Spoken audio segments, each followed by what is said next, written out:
ये है दिल्ली दर्पण।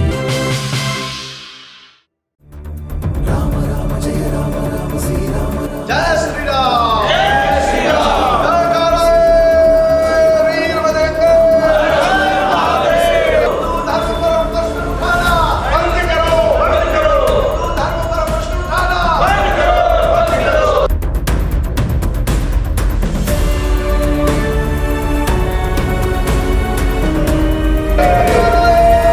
वीर बजरंग।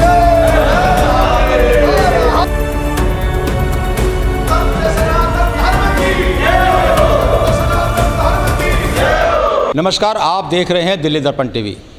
बागेश्वर धाम सरकार और धीरेंद्र शास्त्री को लेकर के अब तक तो केवल मीडिया में ही पक्ष और विपक्ष में विवाद चल रहा था। एक समर्थन में था तो दूसरा पक्ष उसके विरोध में था, लेकिन अब ये विवाद मीडिया से परे हट करके आम जनता के बीच पहुंच गया है। बहुत सारे हिंदूवादी संगठन अब खुल करके धीरेंद्र शास्त्री के समर्थन में आ गए हैं। कल हमने आपको दिखाया कि रोहिणी के अंदर किस तरह से उनके समर्थन में बड़ी संख्या में लोग जुटे और उसे एक सुनियोजित साजिश बताया। तो इस वक्त मैं अशोक विहार इलाके में हूँ। यहाँ का बहुत प्रसिद्ध मंदिर है गौरी शंकर मंदिर। यहाँ मैं पहुँचा हूँ। यहाँ के जो पुजारी हैं और एक संत हैं हमारे साथ में, आचार्य महेंद्र चतुर्वेदी, जाने माने राम कथा वाचक हैं, कथा मर्मज्ञ हैं। इनसे भी हम पूछेंगे कि इस सारे प्रकरण पर एक सनातनी समाज, एक हिंदू समाज और संत और ब्राह्मण, यहाँ पे बहुत सारे लोग मौजूद हैं, वो क्या सोचते हैं। तो हम सीधे बात करते हैं। हमारे साथ बबलेश पंडित हैं जो हिंदू सिंह वाहिनी सेना के चेयरमैन हैं और अध्यक्ष हैं, आचार्य महेंद्र चतुर्वेदी जी। आपने टीवी पर कई जगह देखा होगा उनको, प्रसिद्ध कथावाचक हैं। आचार्य जी, आप क्या समझते हैं, इस सारे विवाद को किस तरह से देखते हैं? दो धड़ों में बट गया है। इवन कई संत भी लोग ये कह रहे हैं कि आचार्य धीरेंद्र शास्त्री को इस तरह से के जो आडंबर नहीं करने चाहिए या उनको अंधविश्वास नहीं फैलाना चाहिए। तो आप एक हिंदू सिंह वाहिनी सेना इस पर क्या देखती है, क्या सोचती है? हिंदू सिंह वाहिनी सेना और हमारे संगठन से जुड़े हुए लोगों भर की बात नहीं है। सारा हिंदू समुदाय बहुत ही आहत है और बहुत आक्रोशित है। ये बड़ा गंभीर विषय है कि एक धर्माचार्य अपने धर्म का प्रचार नहीं कर सकता। अगर भगवान ने उसको कोई शक्ति दी है, उससे लोगों का कल्याण नहीं कर सकता, उसमें लोग प्रश्न चिन्ह उठाते हैं। ये बहुत ही अशोभनीय है और बड़ा निंदनीय है जो लोग इसमें प्रश्न उठाते हैं। मैं मात्र उनको षड्यंत्रकारी और मैं तो कहूँगा कि जो सनातन धर्म का जो सारा विवाद है ना, वो इस बात पर है कि क्या सचमुच में ऐसी शक्ति है कि वो किसी के बारे में कुछ भी बता देते हैं, कुछ भी जान लेते हैं और सरेआम दरबार लगाते हैं। तो वो अंधविश्वास है या वो कोई शक्ति है? सारा विवाद फिलहाल तो इस पर आपका क्या कहना है? बिल्कुल कोई अंधविश्वास नहीं है। सनातन धर्म की असीमित शक्तियाँ हैं और उन शक्तियों से परे कुछ है ही नहीं, क्योंकि वो शक्तियाँ ऐसी हैं कि हम उसे सिद्ध कर सकते हैं हर तरह से। हर तरह से कहो कि हवा है ही नहीं है तो हवा का आप सांस ले रहे हो, इसका मतलब संसार में ऑक्सीजन है तो सांस ले रहे हो। एक ही संत है जिसने विरोध किया है, वो अवियुक्तानंद सरस्वती जी हैं, जिन्होंने स्वरूपानंद जी की गद्दी ले रखी है। तो उनके विषय में तो बहुत प्रसिद्ध है। राम मंदिर के विरोधी हैं, वो राम मंदिर के मुहूर्त के विरोधी हैं, नींव रखने के विरोधी हैं। वो केवल सनातन धर्म का विरोध करते हैं। शंकराचार्य की गद्दी जरूर उनके पास है, सनातन धर्म की गद्दी है, लेकिन वो एक विरोधी संत है। वो धारा से उल्टा बहने की उनकी आदत है। हम उनके विषय में कोई कुछ नहीं कह सकते, लेकिन अब वो जिस पीठ के वो इस समय पीठाधीश हैं, उसी पीठ में आदि गुरु शंकराचार्य हुए। और आदि गुरु शंकराचार्य ने अपना शरीर छोड़ के अपने शरीर की आत्मा निकाल के एक राजा की आत्मा में प्रवेश करवा के और 6 महीने तक उस राजा की आत्मा में रह के आए हैं। तो वो ये बात मानते हैं कि नहीं मानते हैं? या तो वो पीठ छोड़ दें, या आदि गुरु शंकराचार्य जी की परंपरा पर गद्दी पर उनका कोई हक ही नहीं है, फिर उन्हें बैठना नहीं चाहिए, या आके इस विषय में शास्त्रार्थ कर लें अगर उनको अपनी विद्वता का अहंकार हो कोई तो। नहीं, सनातन धर्म में कौन सा ऐसा चमत्कार है? राम सेतु चमत्कार नहीं है जो आज हजारों वर्षों से आज पानी पर टिका हुआ है? कंकड़ी डालो तो डूब जाती है, वो इतने बड़े बड़े पाषाण शिला कैसे तैर रहे हैं? तो जो लोग स्वामी धीरेंद्र शास्त्री जी के ऊपर प्रश्न उठा रहे हैं, वो मात्र और मात्र हमारे धर्म से विपरीत आचरण करने वाले विधर्मियों का एक षड्यंत्र है। इससे अतिरिक्त कुछ नहीं है। हमारी पूरी संस्था हिंदू सिंह वाहिनी सेना, हमारे सभी सदस्य और पूरा हिंदू समाज एक के दुक्के जो ये बोल रहे हैं, हम इनको शास्त्री जी की लैंग्वेज में भोंक रहे हैं कहते हैं, तो मुझे बहुत अच्छा लगता है। वो बिल्कुल ठीक ही, वो बहुत अच्छा शब्द था वो, उसमें किसी को एतराज़ था, मीडिया वालों को भी एतराज़ था। तो मैं कहता हूँ आप ये बताओ ना, आप कभी कुरान के ऊपर डिबेट करो ना, हिंदुओं को काफिर क्यों कहा गया उसमें, आप कभी उस पर डिबेट करो ना कि सर धड़ से जुदा कौन से धर्म में लिखा हुआ है। केवल हमारा ही धर्म है जहाँ बहुतायत हिंदू समुदाय की भावनाओं पर चोट करके ही लोग बड़े बनना चाहते हैं। जानते हैं कि हिंदू धर्म को गाली दे दो तुरंत आप मीडिया में आ जाओगे, हिंदू धर्माचार्यों को गाली दे दो तुरंत आप मीडिया में आ जाओगे।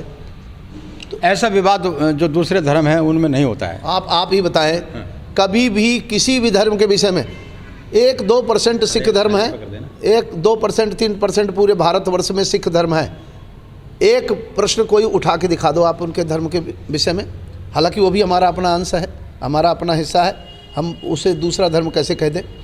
इसी तरह क्रिश्चियन है, क्या उनके यहाँ झाड़ फूक नहीं होती, उनके यहाँ लोग उछलते कूदते नहीं, उनके यहाँ लोग लौटते नहीं, ये पानी से और तो और मैंने तो ये भी देखा है कि वो क्रिश्चियन जो है वो धर्मगुरु को उनके ऊपर पानी का कुल्ला करता है, वो ठीक हो जा रहे। ये पाखंड है कि वो पाखंड है कि किसी को पर्ची में लिख के बिना आपसे जाने पूछे आपकी समस्याओं को लिख के उनका निराकरण। चमत्कार भी तो है ना, मैंने आज टीवी पे देखा कई चैनलों में कि आप कुछ भी सोचिए अपने नाम में और वो लिख करके बता देते पहले। तो ये माइंड रीडिंग है ये पूरी की पूरी, ये एक अलग विज्ञान है। देखो जी, देखिए बहुत सारे विज्ञान हैं, आज जो लोग विज्ञान पर विश्वास करते हैं वो विज्ञान, लेकिन ये विज्ञान नहीं है, ये विशुद्ध आस्था है और शक्ति आप करें, ये साधना है। और साधना से कुछ भी दुर्लभ नहीं है, साधना से कुछ भी असंभव नहीं।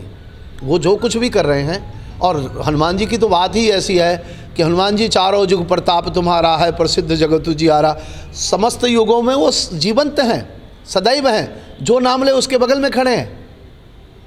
तो फिर कोई हनुमान जी के नाम पर अगर कुछ कर रहा तो मैं आप बागेश्वर धाम कभी गए हैं, जाते हैं कभी, या मानते हैं उनको? नहीं, मैं हनुमान जी को मानता हूँ, बागेश्वर धाम में नहीं गया और धीरेन्द्र शास्त्री को मैं नहीं मिला, लेकिन फिर भी मानते हैं कि वो जो कह रहे हैं सच है। मैं हृदय से मानता हूँ उनकी जो शक्ति है उसमें कोई शक्ति है। दो चीज़ें, दो तरह की साधनाएं होती हैं, या तो स्थान सिद्ध होता है या व्यक्ति सिद्ध होता है। वो स्थान सिद्ध है, आपने आदिकाल में सुना होगा, आपने भी सुना होगा और सबने सुना होगा जितने हमारे भाई हैं, कि वीर विक्रमादित्य के सिंहासन जब विक्रमादित्य नहीं रहे तो उसको एक जगह दबा दिया गया कि उसमें कोई बैठ नहीं सकता। उसमें एक चरवाहा बैठने लगा, तो जब वो चरवाहा वो टीला था मिट्टी का, अब उसके नीचे सिंहासन दबा था, वो टीले में जब चरवाहा बैठता था तो बिल्कुल न्याय की बात करता था कि विक्रमादित्य से न्याय कराने के लिए देवता भी आते थे धरती में। बिल्कुल, आप कह रहे हैं कि ऐसी शक्तियाँ होती हैं, सनातन तो किस्सा है। वो स्थान प्रधान है। अब जैसे वो कह रहे हैं नागपुर से वो भाग गए, नागपुर में मैं अपने गद्दी में, जो मेरी गद्दी की साधना है वो गद्दी में ही हो सकती है। स्थान का प्रधानता होता है, या कि व्यक्ति प्रधान हो, जिसने अपनी सिद्धियां अर्जित कर रखी है। तो मैं मानता हूं कि धीरेन्द्र शास्त्री जी की इतनी बड़ी उम्र नहीं है कि उन्होंने इतनी बड़ी तपस्या कोई की होगी, लेकिन मैं ये मानता हूं कि उस स्थान में ऐसी सिद्धि है कि वहाँ जो कोई जाएगा उसके विषय में, जो गद्दी में बैठेगा उसको पता लग जाएगा। हम रामायण में, महाभारत में हम देखते हैं तमाम चमत्कार हैं, ऋषि मुनि आँख बंद करके बता देते थे कि हो क्या रहा है, और त्रिकालदर्शी, लेकिन पूरी महाभारत सुना दी दूर बैठ के। तो ये धृतराष्ट्र को, तो ये क्या सार्वजनिक बहस के विषय होने चाहिए? आस्था तो किसी व्यक्ति का निजी व्यक्तिगत मामला होता है। मुझे ऐसा दिखे, भक्तों के भावनाओं पर तो कोई फर्क पड़ता नहीं। भक्त तो वहाँ जो पहले जितने पहले जाते थे, अब वो उससे संख्या में डबल हो गए हैं, और ये जितने दिन मीडिया में चलता रहेगा और बढ़ते रहेंगे, क्योंकि सबके मन में उत्सुकता होती है देखने की कि वास्तव में ऐसी कोई जगह हमें वहाँ जाना चाहिए। कल तो कुछ लोग ये भी कह रहे थे, मैं रोहिणी में गया हुआ था, वो कह रहे थे कि जो लोग इस पर सवाल उठा रहे हैं वो बताएं कि वो राम में विश्वास रखते हैं कि नहीं रखते हैं, उनके होने में विश्वास रखते हैं कि नहीं रखते हैं। अगर रखते हैं तो उस काल के तमाम चमत्कारों को भी वो मानेंगे। मैं तो ये कहता हूँ, जो लोग इसमें सवाल उठाते हैं वो किसी पर विश्वास नहीं। क्या लगता है क्यों उठा रहे होंगे? वो केवल और केवल मशीनरियों के षड्यंत्र का शिकार हैं, और जो अलग धर्म के लोग हैं जो ज़बरदस्ती पैसे दे के दूसरे को कन्वर्ट कर रहे हैं, ये केवल उनका एक सामूहिक षड्यंत्र है किसी न किसी तरह हिंदू धर्म को नीचे करने का, किसी न किसी तरह हमारे साधु संतों को बदनाम करने का। नहीं, कुछ भी ऐसा है ही नहीं जो कि उसे चमत्कार कहो, आप नौटंकी कहो, जादू टोना कहो, साफ साफ बैठा हुआ बंदा, आप वहाँ इतनी दूर बैठे हो, आधा किलोमीटर दूर, वहाँ से आपको बुला के आपको आपकी पर्ची लिख के दे रहा है, तो बताइए कौन सा इसमें चमत्कार है भाई? चलिए, आचार्य महेंद्र चतुर्वेदी जी हैं जो मानते हैं कि हाँ, ये कोई शक्ति है जो वहाँ उस धाम में मौजूद है, और उस पर वो भरोसा करते हैं, बावजूद इसके कि ये कभी वहाँ गए नहीं और ना वो धीरेन्द्र शास्त्री जी को जानते। तो हमारे साथ और भी बबलेश पंडित हैं जो हिंदू सिंह वाहिनी सेना के चेयरमैन भी हैं। एक इंसान, बतौर इंसान के नाते, एक नागरिक, जिम्मेदार और जागरूक नागरिक के नाते इन सारे चमत्कारों को आप किस तरह से देखते हैं? जब टीवी पे बहस हो रहा होता है, तमाम अक्सर कोई ना कोई साधु संत समाचारों में छा जाता है और पता लगता है कि वो भी किसी न किसी प्रशासनिक कार्रवाई का शिकार हो गया। कितने संत महात्मा जेलों में हैं। नमस्कार, मैं 3-4 दिन से डेली न्यूज़ चैनल में देख रहा हूँ, तो मैं देख रहा हूँ कि लोग इसमें चमत्कार है या नहीं है, विषय वो नहीं है, विषय है सस्ती लोकप्रियता। हर आदमी कोई ना कोई ऐसी बात मीडिया पर, चैनल पर कहना चाहता है जिससे उसको मीडिया दिखाए, सस्ती लोकप्रियता पाने के लिए। आज भी जो सपा के नेता हैं, पहले बीजेपी में हुआ करते थे, मैं उनका नाम भूल रहा हूँ, स्वामी प्रसाद मौर्य, उन्होंने भी कुछ इस प्रकार की बात कही है और साथ में रामचरितमानस को लेके भी कही है। तो अभी जो पंडित जी ने बताया कि स्थान सिद्ध होता है, तो ये सत्यता है कि स्थान जो होता है वो सिद्ध होता है, और ऐसी सिद्धियाँ और ऐसी शक्तियाँ होती हैं जो कि पूजा पाठ से, तप बल से मिलती हैं। और आज भी हिमालय के अंदर बहुत ऋषि मुनि तपस्या कर रहे हैं, जो कई कई सौ साल से तपस्या कर रहे हैं, तो वो सिद्धि है, वो चमत्कार ही है ना। जो बिना खाए बिना पिए पहाड़ों में बैठा है, नंगे बदन बैठा है और तपस्या कर रहा है, तो वो सिद्धि है, वरना एक आम आदमी जाके वहाँ ऐसे नहीं बैठ सकता। तो कुल मिला के बात यह है कि ये सनातन धर्म को बदनाम करने के लिए हमेशा कोई ना कोई षड्यंत्र रचा जाता है। उसी में से एक पार्ट ये है, क्योंकि आज बागेश्वर धाम का हर जगह पर नाम चल रहा है, यूट्यूब चैनलों पर आ रहा है, मीडिया चैनलों पर आ रहा है, सोशल मीडिया पर लोग एक दूसरे को शेयर कर रहे हैं। तो जब कोई चीज़ बढ़ने लगती है तो उसको गिराने के लिए और उसकी लोकप्रियता को ख़त्म करने के लिए इस तरह के जो है प्रटंड रचे जाते हैं। तो मेरा यह मानना है कि इससे जिनको आस्था है उसको कोई फर्क नहीं पड़ेगा, लोगों में आस्था और बढ़ेगी, और हर धर्म के लोग अपने अपने हिसाब से अपने धर्मों को मानते हैं। लेकिन कभी भी हिंदू धर्म के लोग किसी धर्म के बारे में कोई बात नहीं करते, लेकिन हमेशा से ही हिंदू धर्म को ही टारगेट किया जाता है, क्योंकि हिंदू सॉफ्ट है और उनको ही हमेशा टारगेट में लाया जाता है। चाहे आप सिनेमा में देख लो, किसी मूवी में देख लो, भगवान को बना दिया जाता है, उसको दौड़ाया जाता है, फिल्म में नचाया जाता है।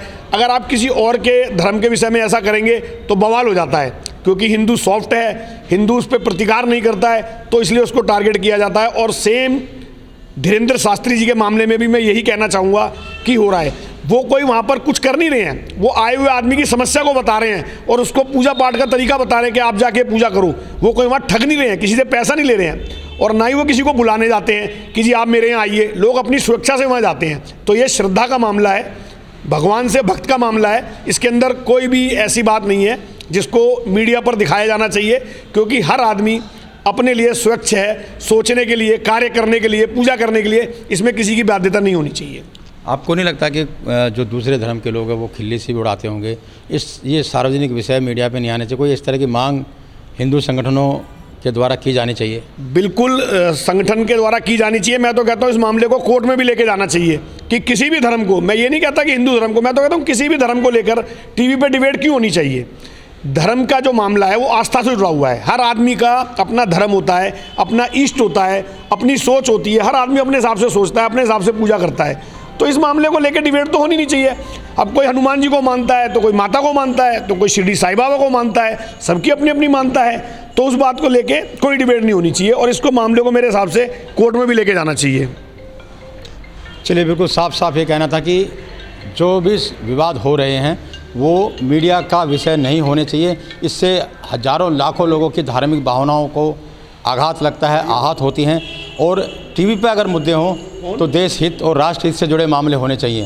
इन विवादों का, इन मुद्दों का कोई अंत नहीं है। और साथ ही साथ जो हिंदू सिंह वाहिनी सेना और उससे जुड़े लोग हैं वो इस बात को मानते हैं कि ज़रूर उस जगह पे ऐसी कोई शक्ति है और ऐसी शक्तियाँ सनातन धर्म में होती रही हैं, आदिकाल से होती रही हैं, और इस पर उनका पूरा का पूरा भरोसा और विश्वास है। राजेंद्र स्वामी, दिल्ली दर्पण टीवी। लेटेस्ट खबरों के लिए सब्सक्राइब करें हमारा YouTube चैनल या फिर लॉग ऑन करें www.delhidarpantv.com। खबरों की कवरेज और विज्ञापनों के लिए संपर्क करें इस नंबर पर।